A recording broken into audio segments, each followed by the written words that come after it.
Shalom, shalom nuevamente a- para toda la casa de Israel y también a los justos de las naciones.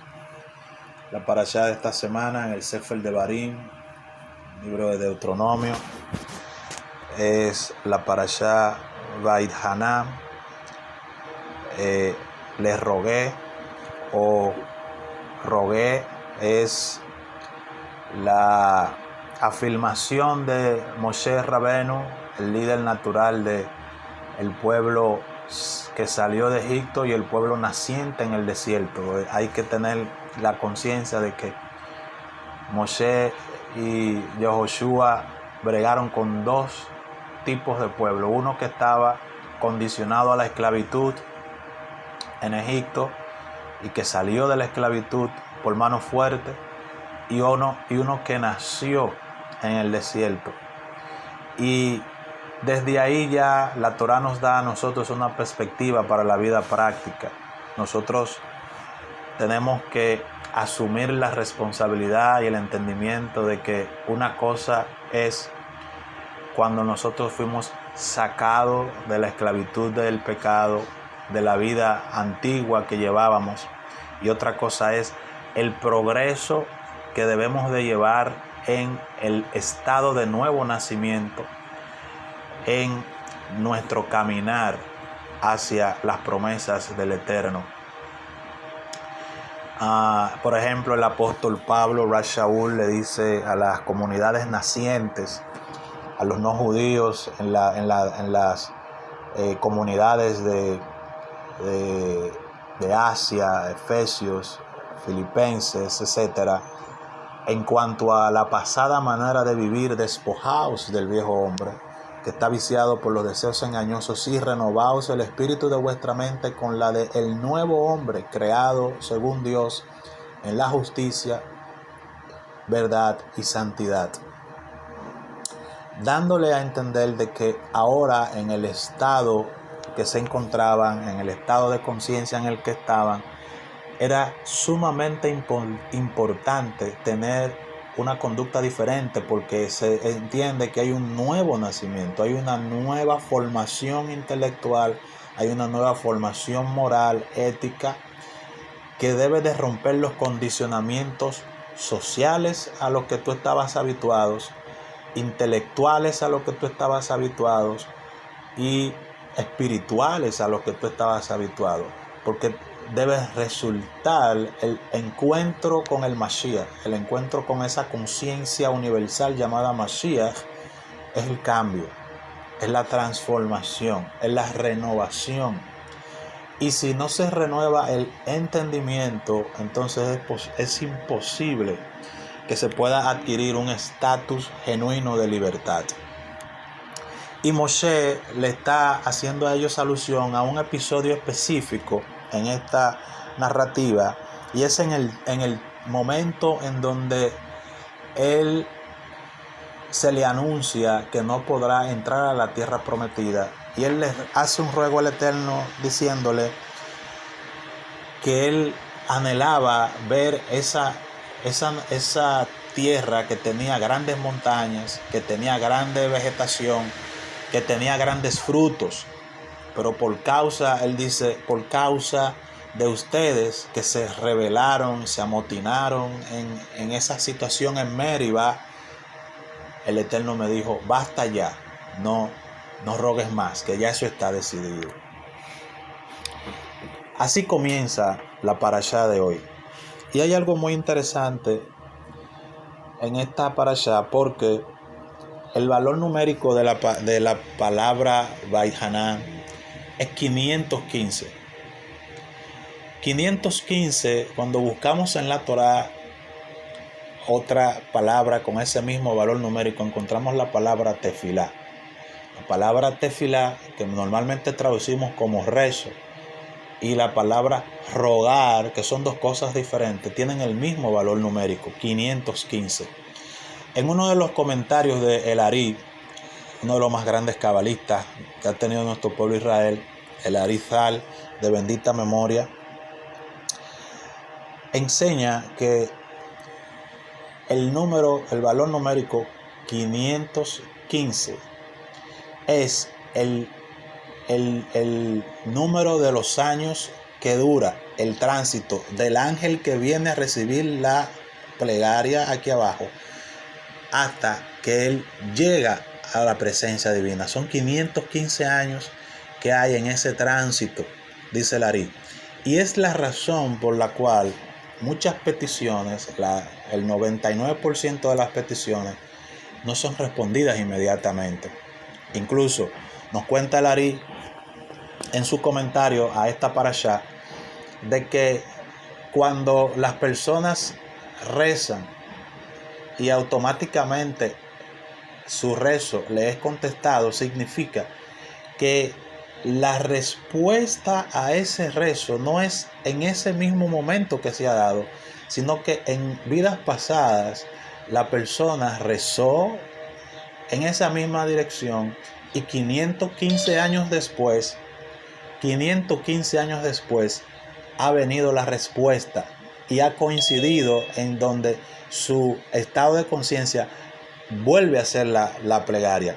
Y eso no es difícil de entender cuando nosotros analizamos que muchas veces, por ejemplo, tú estás sentado en un tiempo de ocio y de repente piensas en una persona y ahí mismo esa persona llega, o piensas en una persona y ahí mismo esa persona te llama, entonces te trae con el pensamiento. Entonces eso mismo sucede con la plegaria. Dice Larí, son 515 años de que el ángel de la plegaria pueda llegar hasta la presencia divina para que sea respondida y viceversa. Entonces, cuando la persona viene a ver la respuesta de esa tefilá, ya ha reencarnado varias veces y es en una de las reencarnaciones que recibe la respuesta a la tefilá. Y ahora entonces vamos a entender bien lo que hemos hablado en otras clases sobre la plegaria. Entonces, este ruego de Moshe, que ocurre a razón de su deseo de poder entrar a la tierra prometida y que ha sido invalidado porque el comportamiento de los que salieron de Egipto y la ratificación del comportamiento en los que nacieron en el desierto creó un conflicto de intereses entre la voluntad de Dios y el deseo de Moshe. Y eso es algo que nosotros tenemos que considerar, de tomarlo en cuenta. Cuando en nuestro caminar los intereses nuestros chocan con los intereses que la divinidad tiene para con nosotros. Cuando eso sucede, hay peligro. Cuando nosotros no somos capaces de darle prioridad a los intereses de la divinidad de Hashem, entonces hay un conflicto de intereses que puede ser sumamente peligroso para nosotros. Piense que ese conflicto de intereses que hubo entre la voluntad de Hashem en el desierto y el deseo, el interés de Moshe, produjo que Moshe no pudiera entrar a la tierra prometida. Hay muchas bendiciones, hay muchas cosas que nosotros en la vida hemos podido tener ahí a la mano con facilidad, que se han desviado de el poder adquisitivo nuestro, precisamente por eso, porque nuestro interés está más alejado del interés de la divinidad. Pero eso nuestro maestro Yahoshua nos enseñó en una ocasión diciendo: primeramente buscad el reino de Hashem y su justicia, y todo lo otro será añadido. Cuando nuestros intereses se anteponen a los intereses de la divinidad, no hay añadidura. O por lo menos la añadidura que va a venir no es una añadidura que viene de Hashem. Esa añadidura viene de nuestro propio esfuerzo. Como hablé en el tema del reencuentro de Esaú y Jacob, como Esaú le puede decir a Jacob después de 20 años: no me des nada, que yo tengo mucho. ¿Por qué él pudo decir yo tengo mucho? Dios lo bendijo.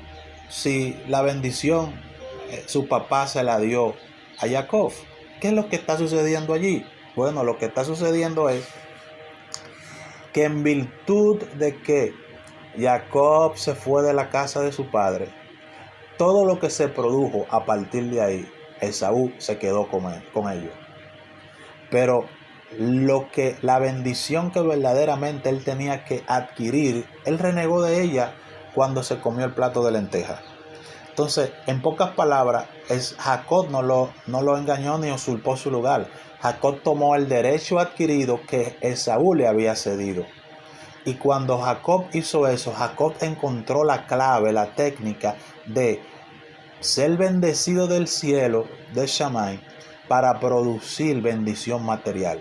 Pero Esaú estaba enfocado en ser bendecido en lo terrenal, en tener un posicionamiento. Y mucha gente está buscando posicionarse terrenalmente.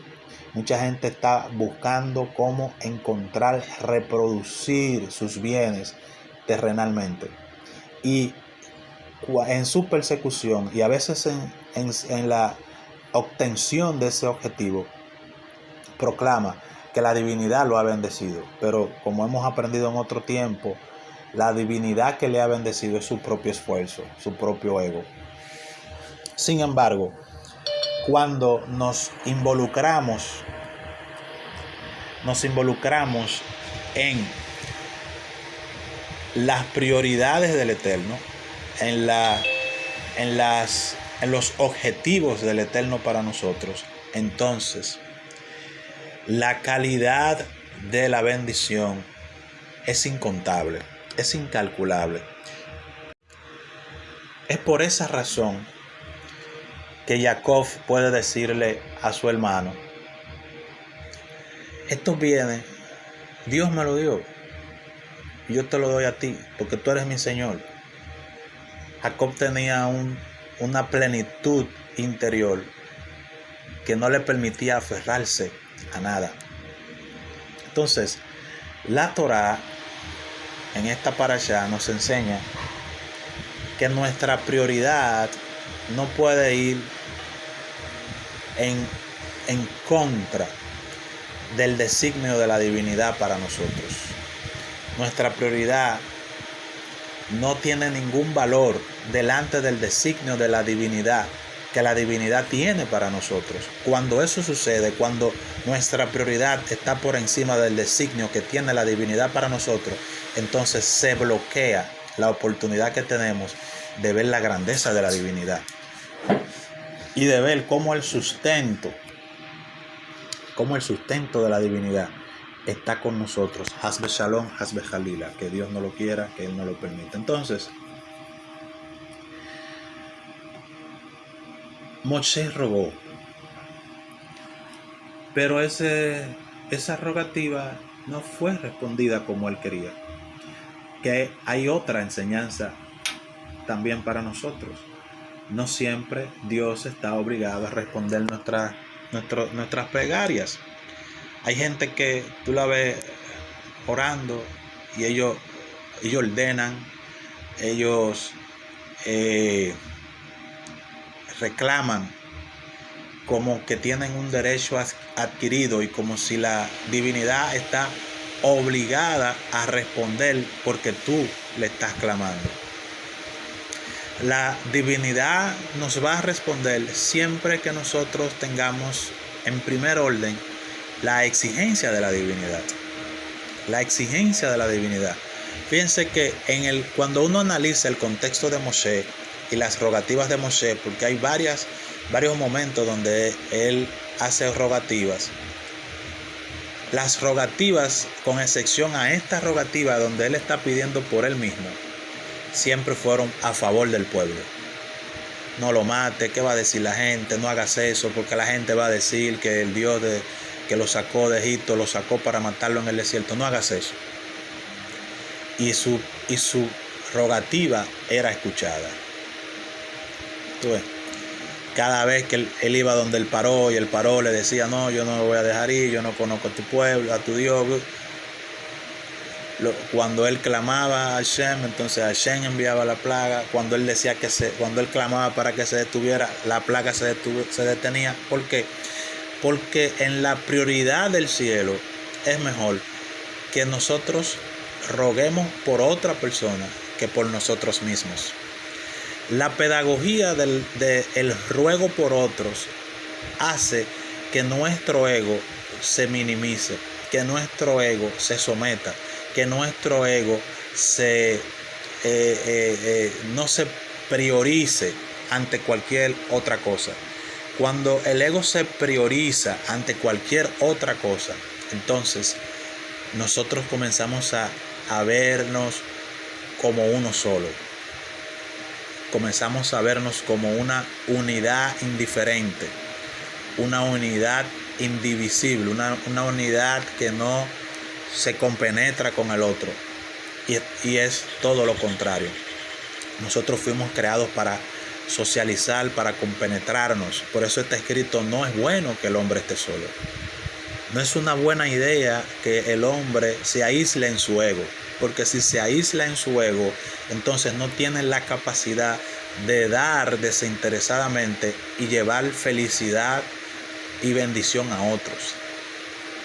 ¿Entiendes?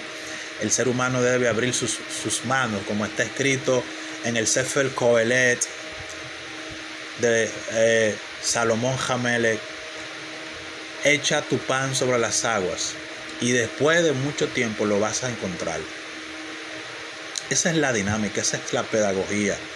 Pero cuando nuestros intereses entonces bloquean la oportunidad de que alguien tenga una brajá a través de nosotros, una bendición a través de nosotros, entonces estamos nadando en contra de la corriente, en contra del deseo de la divinidad.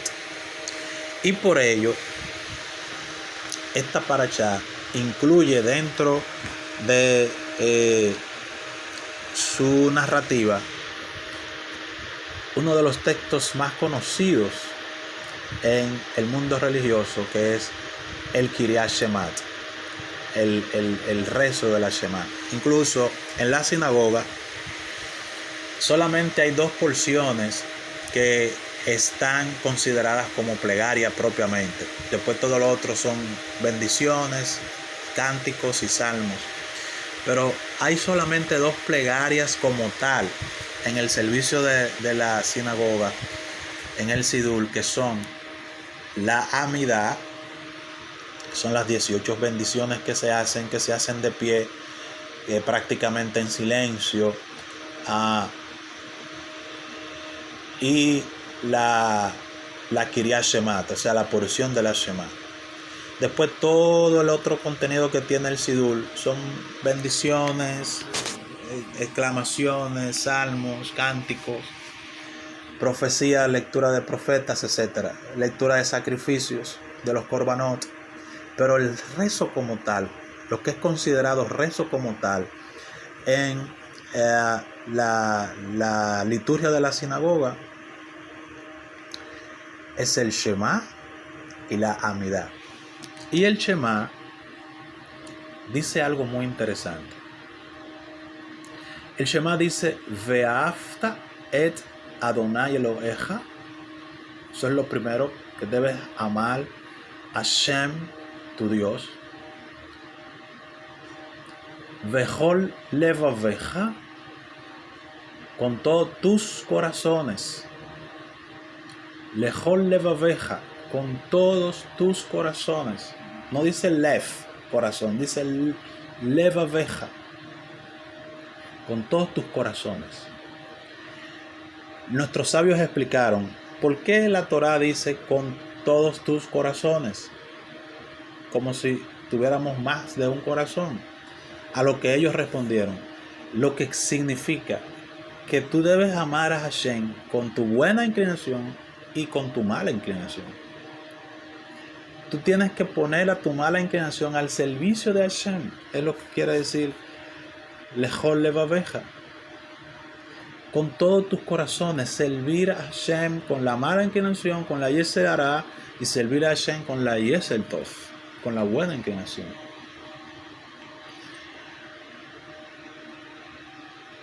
Y eso es un trabajo espiritual constante. Y eso lleva al individuo a priorizar la voluntad de Hashem. Cuando amo a Hashem, yo voy a priorizar su voluntad. Porque cuando tú amas a Hashem, lo que tú quieres es hacerlo sentir bien, hacer lo que a Él le agrada. Cuando hacemos lo que a Hashem le agrada, entonces estamos mostrando que amamos a Hashem. Estamos mostrando que veat, amamos a Hashem. Amamos a Hashem. Lo tercero que nos dice entonces la Kiryat Shemat es Behol Nafshecha,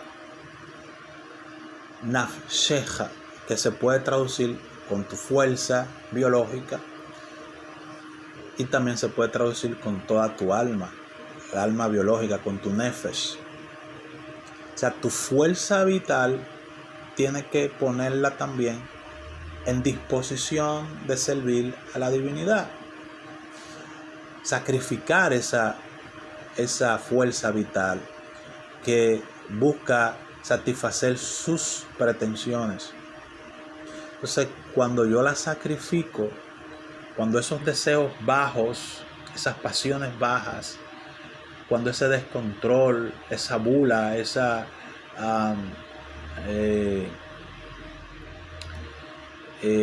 glotonería se activa en el individuo debe ser capaz de frenarla. Por eso la Torah nos enseña a comer, nos enseña a festejar, nos enseña a descansar, nos enseña a invertir tiempo, invertir fuerzas, invertir recursos para educar esa parte de nosotros.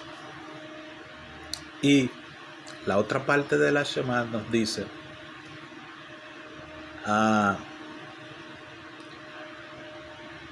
Meodeja, con toda tu mente. Veata et Adonai Eloheja lehol levaveja, hol nafsheja, hol meodeja, con toda tu mente. Y eso tiene una implicación metafísica profunda, porque la mente no se detiene de generar pensamientos. Incluso Descartes en una ocasión dijo que los pensamientos son infinitos y las acciones son limitadas. Entonces la mente siempre está pensando. Cuando la Torah nos dice a nosotros entonces que amemos a Hashem con toda la mente, nos está poniendo un gran reto, porque nuestro pensamiento tiene que estar coordinado e íntimamente ligado a lo que Él es y a lo que Él desea. Es por eso que el apóstol Pablo le dice a las comunidades gentiles: en esto pensad. Si hay algo bueno, si hay algo agradable, si hay algo de buen nombre, en esto pensad, y el Elohim de paz, Elohim de Shalom, estará con vosotros. Fíjense qué tremenda exclamación. Si pensamos en lo puro, en lo honesto, en lo de buen nombre, en virtud entrañable, entonces el Elohim de paz estará con nosotros. La gente anda buscando paz en muchos lugares y en muchas cosas. Y la Torah nos dice fácilmente a nosotros cómo encontrar la paz. Pensar en ese tipo de cosas, que pensar en esas cosas hace que el atributo de la paz de la divinidad more en nosotros. Haga Sukkot, haga una cabaña en nuestro interior. Se meta en nosotros, se adhiera a nosotros. La paz que sobrepasa todo entendimiento, dice Rav Shaul. Cuando entonces tenemos considerado estos puntos que la Torá nos está refiriendo en el día de hoy, nosotros entramos a un nivel espiritual muy importante. ¿Cuál es ese nivel? El nivel del reconocimiento de que solamente existe una divinidad. ¿Cuál es su nombre? Su nombre es Yud-Heh-Vav-Heh, Hashem.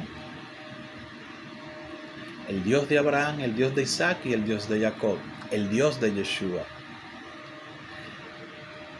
Cuando nosotros cedemos nuestras propias prioridades,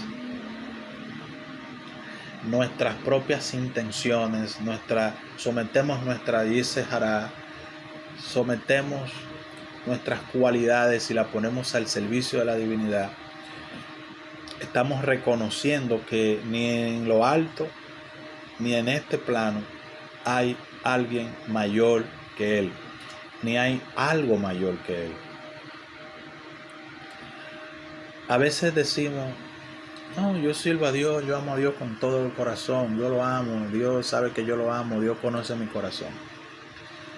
Pero cualquier cosa, cualquier objeto pequeño, cualquier deseo vago, cualquier disfrute de este mundo, reemplaza en el momento ipso facto a la divinidad. Y eso es peligroso. Eso es peligroso. Porque fíjense, Yeshua, que tuvo la capacidad, la voluntad de hacer la voluntad de Dios, tuvo un momento que detenerse y rezar diciendo, pasa de mí este momento. O sea, haz que esto suceda rápido. Es lo que le está diciendo. Haz que esto suceda rápido. Para que no sea como yo quiero, sino como tú quieres. En pocas palabras, si no pasaba ya rápido, si duraba más tiempo, él iba a abortar la misión. Él iba a salir corriendo porque no aguantaba. Nada más de pensar lo que iba a suceder, ya él estaba teniendo pánico. Nada más de pensar lo que iba a suceder, ya le estaba dando pánico. Entonces imagínense nosotros que nos veamos en una situación embarazosa donde nuestro deseo esté en contra de lo que la divinidad quiera para nosotros. Eso sería terrible. Y muchas veces hemos vivido eso, en donde hemos tenido una prohibición delante de nosotros. Por ejemplo, nuestros padres, nuestros abuelos nos han prohibido algo, nos han dicho no hagas eso. Y cuando estamos frente a esa situación, hay un combate interior. Hay algo que nos dice hazlo. Tú lo vas a disfrutar, todo saldrá bien, nadie se dará cuenta. Pero hay otra parte de ti que dice no lo hagas. Porque te dijeron que es malo. Porque te dijeron las consecuencias que iba a ser. Asimismo, ese training que tuvimos en la infancia, en la adolescencia, etcétera, cuando estamos bajo tutores, asimismo pasa cuando nos vemos delante de prohibiciones que la divinidad ha puesto en la Torá y que nos encontramos frente a ella, nos encontramos delante de ella y llega ese estado de cuestionamiento, y es allí donde nosotros tenemos que aplicar esa orden de amar a Hashem con los dos corazones. Es allí donde nosotros tenemos que lograr que la Yetzer Hará le sirva a la divinidad, sirva a los propósitos de la divinidad. Porque la Yetzer Hará, la mala inclinación, tiene una fuerza. Incluso la palabra Yetzer Hará se puede traducir como una fuerza creadora. Y esa fuerza creadora está ahí, no es para hacer lo malo. Es para que con la fuerza que eso tiene, le aporte, le ayude a la buena inclinación a hacer lo bueno. Es una fuerza añadida al bien, una fuerza que se le añade al bien para que el bien pueda realizar el bien. Porque vivimos en un contexto donde reina el mal y el bien tiene que educarse dentro de este contexto. Por eso es tan fácil acceder a lo malo, porque el bien ha venido de último a este contexto y tiene que aprender a cómo practicar el bien en este contexto del mal. Como está escrito en la Torá, que había tinieblas en el mundo. Esas tinieblas representan el mal. Pero Dios dijo, sea la luz, y fue la luz, y separó la luz de las tinieblas. En pocas palabras, el contexto del mal es primero. Por eso dicen nuestros sabios que el niño no tiene buenas acciones, no tiene buena inclinación, no tiene Ruach HaKodesh hasta después de la Bar Mitzvah, hasta después de los 13 años, cuando ahora es responsable delante del tribunal celestial de sus acciones. Mientras no ha llegado a los 13 años, el niño adolece de buena inclinación. Ahora que la inclinación positiva viene a él, ahora él tiene que aprender, tiene que ser reeducado, porque no tiene el tiempo, la capacidad, la buena inclinación en él para hacer las cosas bien automáticamente. Entonces viene un proceso que a través de los golpes, de los errores, de las equivocaciones, de partirse los brazos, de partirse la cabeza, de partirse los pies, partirse un dedo, él va aprendiendo, va reeducando su conciencia positiva y va entendiendo que lo malo no trae provecho. Por eso hay que darle muchas gracias a Dios cuando hacemos cosas malas, que tenemos resultados negativos, que nos golpea en la vida, porque es para enseñarnos que lo malo es malo, que lo malo no se puede acceder a ello, que lo malo es peligroso, trae problemas a nuestras vidas, no afecta a Dios. Cuando nosotros hacemos algo malo, no estamos afectando a Dios. Cuando nosotros hacemos algo malo, nos estamos afectando a nosotros mismos. A nosotros mismos. Y la parashá de hoy es un ejemplo de eso. Moisés no puede entrar a la tierra prometida y ahora está rezando para que le dejen entrar, pero fue que él hizo algo que no debía de hacer. Cuando Hashem le dijo, háblale a la roca, su orgullo, su ego, la molestia que tenía con el pueblo que estaba murmurando y estaba molestando, fuñendo la paciencia, Moisés no le habló, Moisés la golpeó. Y por esa acción, por esa actitud, se le cerró el paso a la tierra prometida. Pero hasta ese momento Moisés había sido impecable sirviéndole al Eterno. Pero el Eterno le enseñó a Moisés que no se puede ceder ni un poquito a la mala inclinación. Así que te exhorto en esta tarde ya de Shabbat, de que luches con tu mala inclinación. No te dejes llevar de ella, sino tú guíala a ella. Tú tienes que guiar tu mala inclinación. Nosotros tenemos que orientar la mala inclinación a que sirva a la buena inclinación. Por eso hay que estudiar Torah. Hay que estudiar Torah todos los días. Hay que escuchar audios. Hay que rezar. Hay que meditar. Hay que encender letras hebreas. Hay que meterse en la onda, en la función, en la misión espiritual, para poder dominar la Yetzer Hará, la mala inclinación, ese enemigo que tenemos dentro. No podemos estar pendientes a enemigos externos. Primero tenemos que dominar los enemigos internos que tenemos. ¿Entiendes? No podemos vivir como viven las religiones, viendo un factor externo que es el que le hace hacer las cosas malas. Las cosas malas vienen de dentro de nosotros, como dijo nuestro maestro Yeshua cuando se refirió al tema, dijo, no es lo que entra al hombre lo que lo contamina, es lo que sale, porque del corazón salen todas las cosas, los hurtos, las fornicaciones, las rebeliones. Todas estas cosas están en el corazón del hombre y son las que le contaminan. Pero el comer sin lavarse las manos, sin hacer netilá yadayim, no contamina. Obviamente, si tú comes algo, tienes la mano sucia, puedes adquirir algún parásito, algún virus, etcétera. Pero espiritualmente no te afecta. No te afecta. Ahora, lo que está dentro de ti, esas cosas que alimentan a la Yetzer Hará, que le dan vida a la Yetzer Hará, que la sostienen, que le dan sustento, esas cosas son las que hay que eliminar. Que Hashem, el Dios de Israel, nos dé esa sabiduría, podamos entender ese proceso que debemos de llevar a cabo, sometiendo nuestra mala inclinación en todo tiempo. Que la luz del Mesías nos ilumine, esté sobre nosotros. Que la Ruach HaKodesh nos abra el entendimiento y nos lleve por el camino de la verdad a través del estudio y del entendimiento de la Torah. Shabbat Shalom Lekulam, en el nombre de Yeshua, nuestro Mesías. Shalom, shalom.